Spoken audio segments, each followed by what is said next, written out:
There we go. You want me to go first? I brought my toys.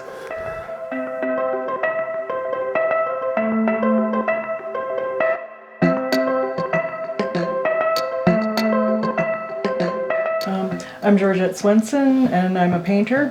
I'm Andrew Bolton, and I do photography. I've been making art pretty much since I could pick up a pencil.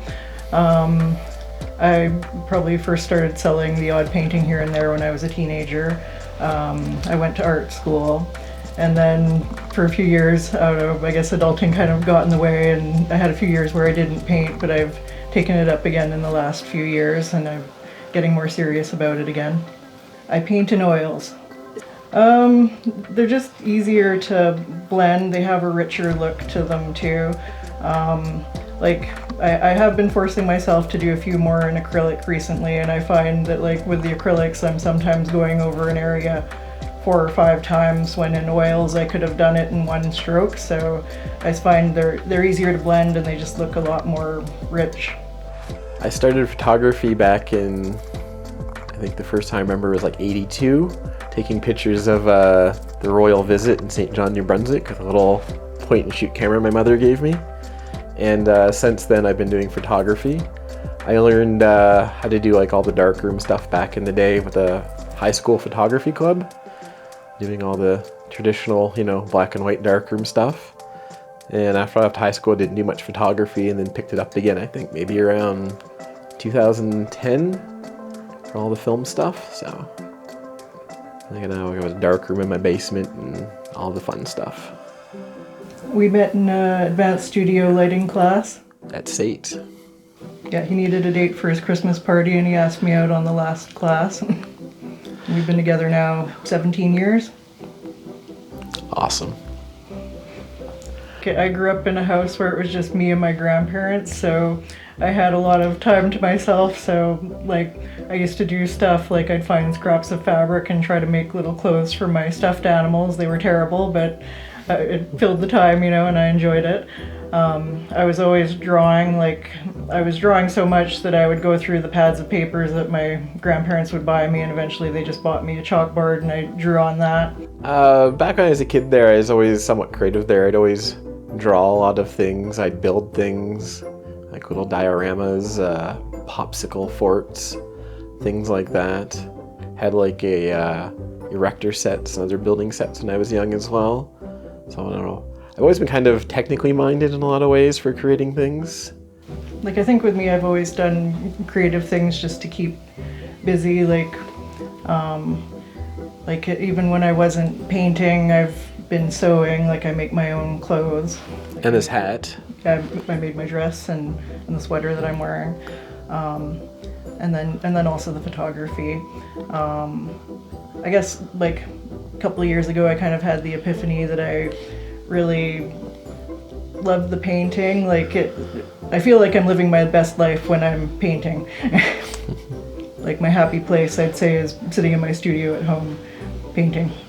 For about the last decade I've had a room where I can close the door and keep the cats out if need be and work uninterrupted, put on some music and just go with the flow. Yeah, and she's also into photography as well, so that helps a lot, especially if you want to buy camera gear. She'll use it, so she usually gives the approval if you want to buy a new lens. I think it makes things a lot easier. We can kind of bounce our ideas off of each other, and we also do things like go on little photography field trips. My car's seen more off-roading than I think most SUVs have, even though it's a station wagon. But yeah, no, we totally go lots of road trips, go look for cool things to take pictures of. Oh, we went to that grain elevator that they're going to tear down. Stavely? No, it was north. I don't think what the name of it was. Yeah, it was somewhere north of the city anyway. There's a grain elevator that they're going to be tearing down soon, so we went there and took some photographs, and we've also gone to Drumheller recently, and that's always fun because there's the hoodoos there and then all the dinosaur statues and everything. Yeah. So another interesting fact, whenever we go on road trips, Georgette has to watch out for ground squirrels. whenever they're around, they always chase her. We were up at Horse Thief Canyon one year there, taking pictures, and a whole flock of them chased her to the car. And ever since then, whenever they see her, they always come after her. It's like really weird. They don't bug me at all. We get along wonderfully with the ground squirrel population. And I do a lot of the, like, she shoots film as well. I do all the darkroom processing for the both of us.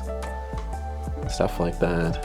As well as normal printing. I print out, I guess, reference photos for her as well for her oil painting. And all that stuff. Plus help with their framing and other technical things. So it kind of works together. Doing traditional film photography is definitely doing things the hard way. You know, having to develop your film, scan your film, and all that stuff. Buy film. I don't know, I just like shooting film. It's much more of a, I guess you'd say, tactile process. It's much more, I guess you could say, slow down, you think about it for all your compositions and stuff like that, as opposed to digital people just snapping pictures of everything. So my favorite tool is my medium format camera. I take it everywhere pretty much when I go shooting. My whole bag and kit weighs probably over 30 some pounds because medium format stuff is not light. But I love this camera because it's just so flexible. You have like interchangeable backs and lenses and stuff like that, so I can shoot different formats like 6x7, 6x6, 6x4, 5, and all that, plus all the lenses and stuff. It's great. This has been from here to the East Coast and everywhere and back again, and I just pray that they never weigh it again, because it doesn't conform to carry-on weights. I love it. We have like stockpiles of cameras and films. And some of them are my cameras too. Like, yeah. I tend to shoot more Polaroids, and toy cameras are kind of my favorite to shoot. And then I also have a Mamiya 645 that I've shot that a bit more in the last couple of years. But like, I've entered Polaroids into competitions and had them published a little bit too. And people kind of laugh at it, but I just have an affinity for it. Like, some things do work better in a photograph, so I just let them remain as a photograph, but I do pull a lot of subject matter from the photos that I take. I paint a lot of like local scenery, both rural and urban, because like I grew up in a rural area, so I do kind of feel, I guess, affinity to the countryside, but I live in the city now, and I enjoy the places and the bright lights of the city too. Interesting fact, Georgette didn't see her first escalator until she went off to university. It's true. That's how rural she's been.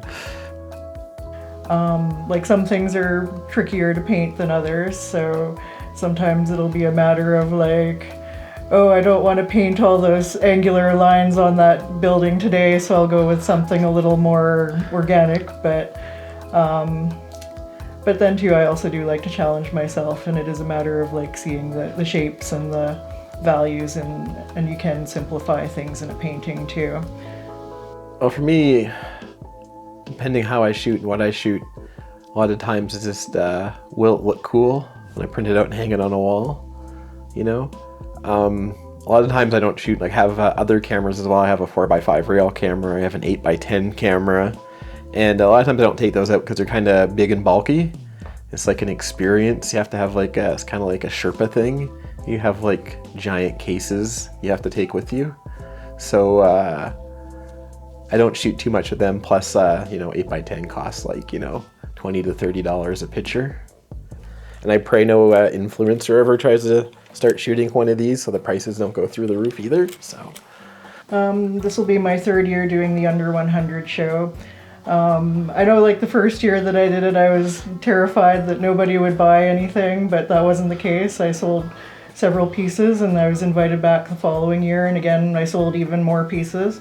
So it's always been a positive experience for me. I love meeting all the other artists too, and getting to see all the work.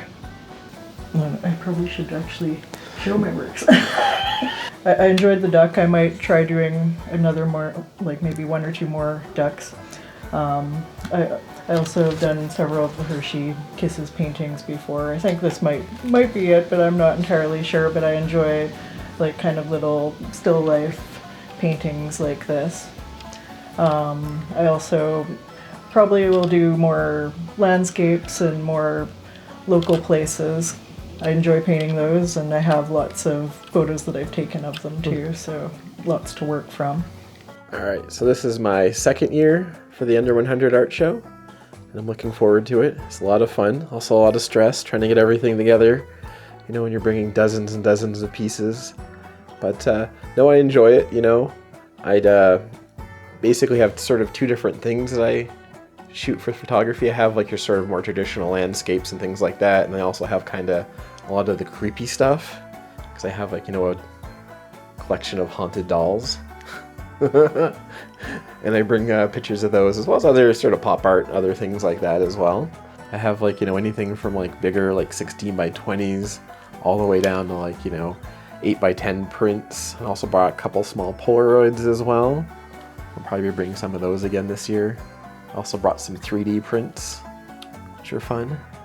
Both, like last year's show there, I found a good reception for both of the things. Like a lot of people like the creepy stuff, and a lot of people like the more traditional stuff.